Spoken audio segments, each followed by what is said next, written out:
Assalamu alaikum, everybody. I will just wait a few minutes to get some more people. Say hi and tell us where you're from in the comments. And we'll begin.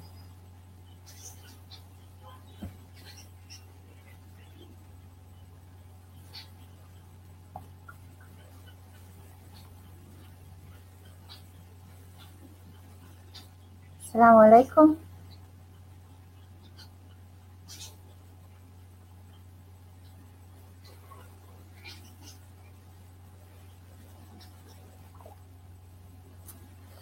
Say salam to us in the comments and tell us where you're watching us from, where you're from in general. We would like to get to know you all like this. We're going to do this every week. It's a new segment that we have this year where we plan on telling you all about the positive of Islam that we are putting on our website, www.aboutislam.net. So go out and check us there. And we are selecting so many stories a week to bring to your attention so that you can share and like. And we will put all the links in the comments below for you as well, so you can read on there. This is an initiative that we believe is needed because so many people get the wrong idea of Islam and they don't always understand what Muslims are doing to help their communities in the world around them. So we want to bring you that information, and we want to share with you what our brothers and sisters are doing out there to help people in need. So that's what this is all about. So we will begin shortly. Leave us some comments below. My colleague, sister Tammy, is on the technology side today. She's going to be liking your comments, and she will be giving you the links. And next week she's going to be doing this, and I will be doing the liking the comments and giving you the links. So we will alternate every week, inshallah. I am Nicola, and I am from the UK, and we are working together for About Islam. So let's begin, shall we? The first story that came across for me this week was one that was about two young men in the USA, and they are two Muslims in Florida. One is called Hassan Hussein, and he is the first ever Muslim player to join the men's basketball team for the Florida International Basketball Team University. He doesn't hide his Islam whatsoever. It's in his DNA. He grew up with it. He doesn't see the reason why he should hide it. And why should any of us, really, despite what's going on in the world? We should be extremely proud of what we're doing and you know, our religion, and really showcase it like these young men are doing. When he has to pray, he goes for 5 minutes in the locker room and he tells his teammates, I'm going to read Quran, I'm going to pray. And if they have questions, he's answering them. And, you know, it's a great discipline for him and everything like this. His teammate is also playing in the same team in Florida International University men's basketball. And his name is El Hajdi Deng. And he also is a Muslim, and he said that growing up as a Muslim has helped him stay away from a lot of the issues that many Muslim youth face these days, especially growing up in the West, such as smoking, such as drinking. So he's managed to stay away from all of this, and he's bringing to him a great time. He's having a good time in the university and in the basketball team, and they are both great role models for us all. Sorry about this, it's my daughter. Go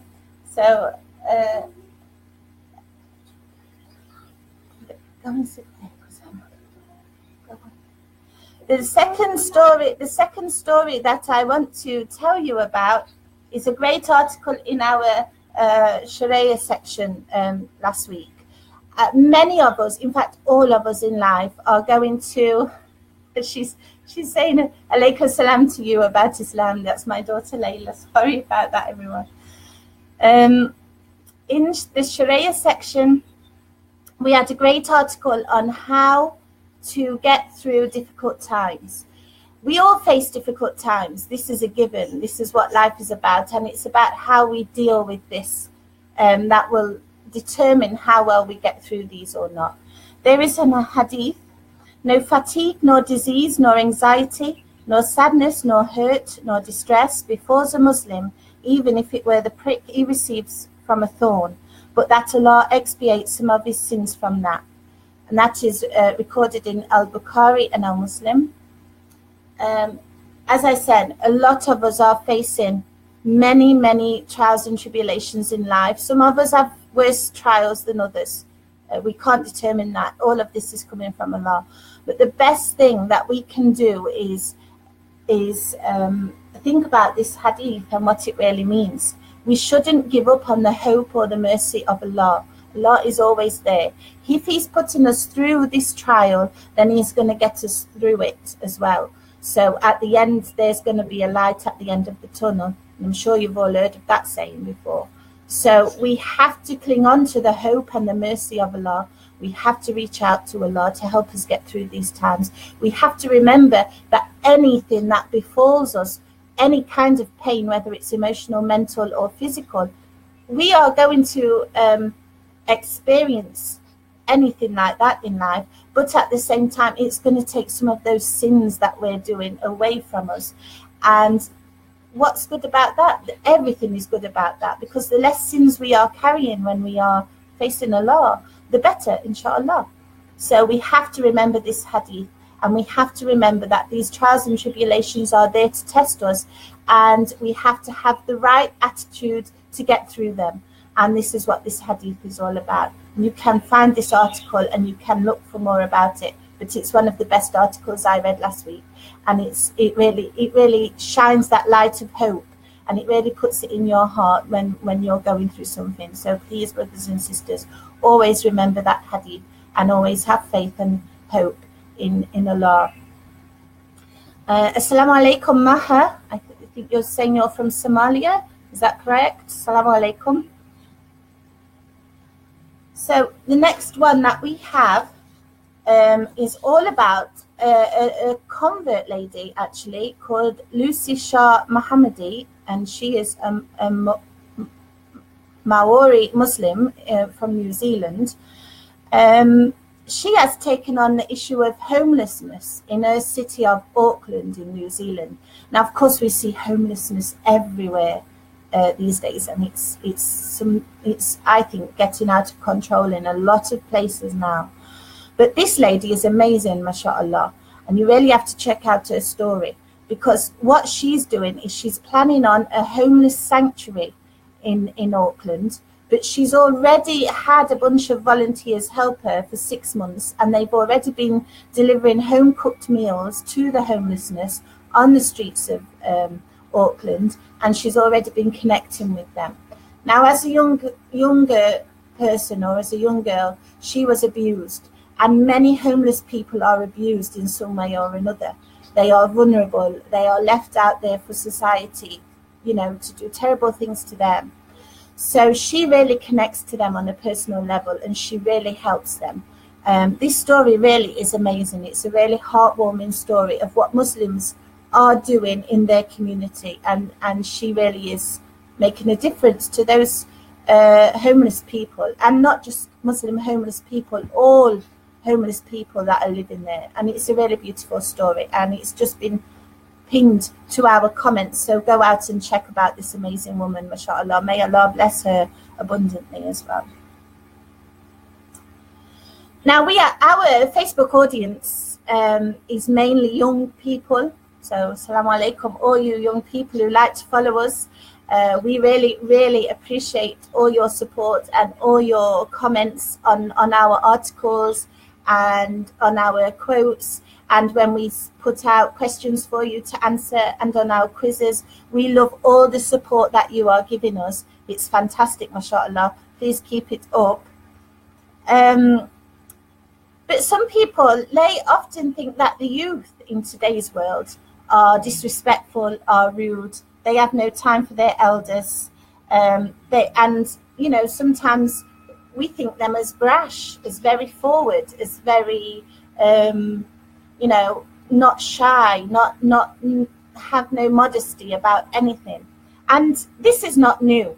I mean, we can say this is a new phenomenon, but it's not. It goes right back to the olden days. Every youth, every generation has always been said, the youth of that generation, they're not this, they're not that. But don't despair, young people, because we also know that there's many positives to our youth.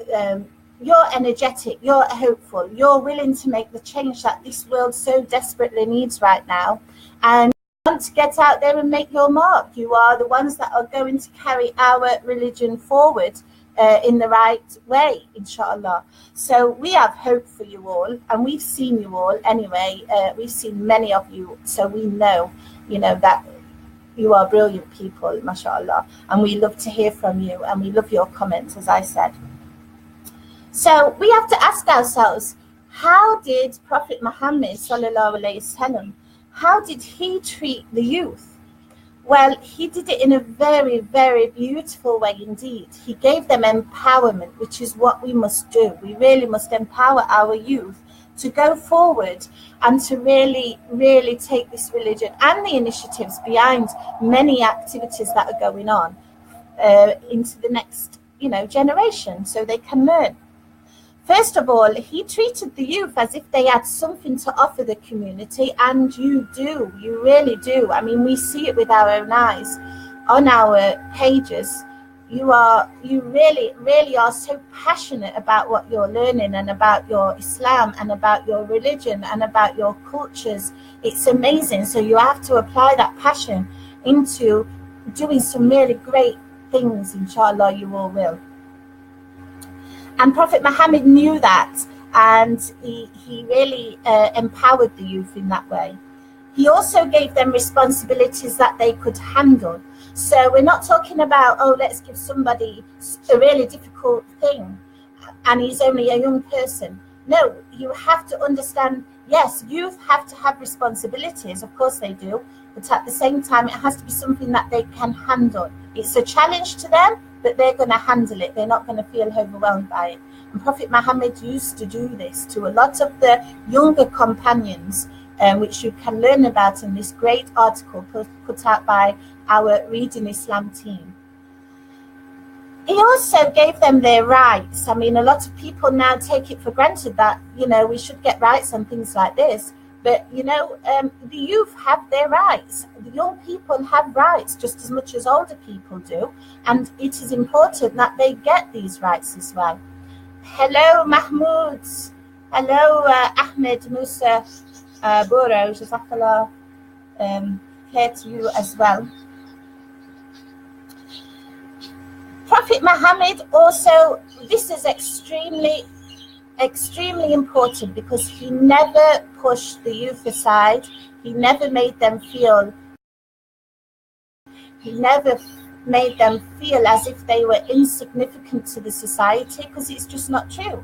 Our youth have a lot to offer, and we cannot make them feel this way. Otherwise, they're not going to go out and do those great things that we are expecting from them in the future, and the whole thing can collapse. So he always made sure that they felt great about themselves, that they were significant, that they felt wanted. He used to listen to them, he used to listen to their ideas, and that's something that we should all be doing. He saw the bigger picture, and this is extremely important, because he knew that these young people were going to be the next big leaders in Islam, and they were.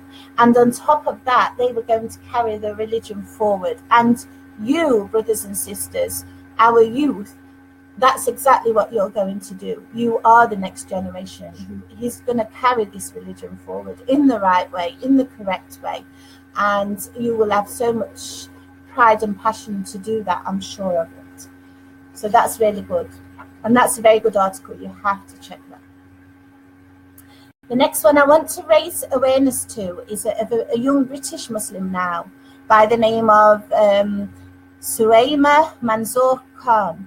In November, she gave a fantastic speech, a powerful TED talk that you can find in our link that we will post shortly. She gave an absolutely fantastic speech that challenged the stereotypes that are attached to Muslim women. So we've got one extreme of covering, the bikini, and the niqab, if some ladies wear it, the hijab, dressing modestly. You know, a lot of people think this is weird in the West. A lot of people think we are oppressed. I have a word for you, if any of you are watching. We are not oppressed. We like to wear it. We want to wear it. It's something that we choose to do. Most of us choose to do. And then she talks about the other extreme, which is the honor crimes that go on in some cultures against women. So you've got two extremes in two cultures, or two aspects of the world, the West and the, let's say, the East. I don't like to stereotype too much, but you've got these people who are saying women are oppressed with what they choose to wear, not they're forced to wear, excuse me, you know, the cloth on their head and all this. It doesn't make us any less of a woman. It doesn't make us any less intelligent. It doesn't make us any less of anything. We just don't want to show you our hair, what's the big deal, and we want to dress modestly. There's nothing wrong in that. And on the other hand, of course, you've got the more seriousness aspect of those who think if some women make a shame on their culture or their society or in their family, they have a right to do a honor killing, which of course is not right whatsoever. So she did this excellent speech, which you really need to watch, and it did make people feel uncomfortable, but she was happy that it did, because no one's talking about these things. Everybody seems to think it's okay to dismiss Muslim women under the carpet and they'll quietly go away. Well, we won't quietly go away, and we have our rights, and we want to share those rights, and we want to be able to be involved in the communities. I mean, when you've got a country like the UK, where the most, let's say, disadvantaged group of people are Muslim women, it's really sad, because this is a country that prides itself on diversity, yet so many Muslim women are shunned in society, and it's not acceptable whatsoever.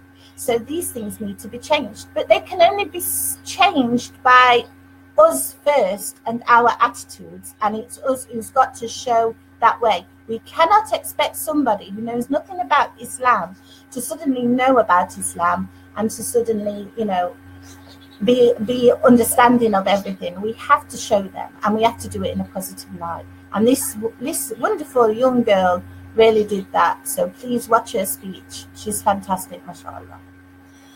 And the last story I want to tell you about is a fantastic initiative that went off in New Brunswick in Canada. Over 100 volunteers from all ethnicities, religions and age groups gathered at the New Brunswick Islamic Centre to pack and distribute free food packages to those in need. This is brilliant let's say, initiative. It was organised by a local community called Huda, as well as Muslims Against Hunger. Now, we have the great advantage of working for About Islam, so we get to see lots of positive stories that's going around. And I have to say, Canadian Muslims, your initiatives rock.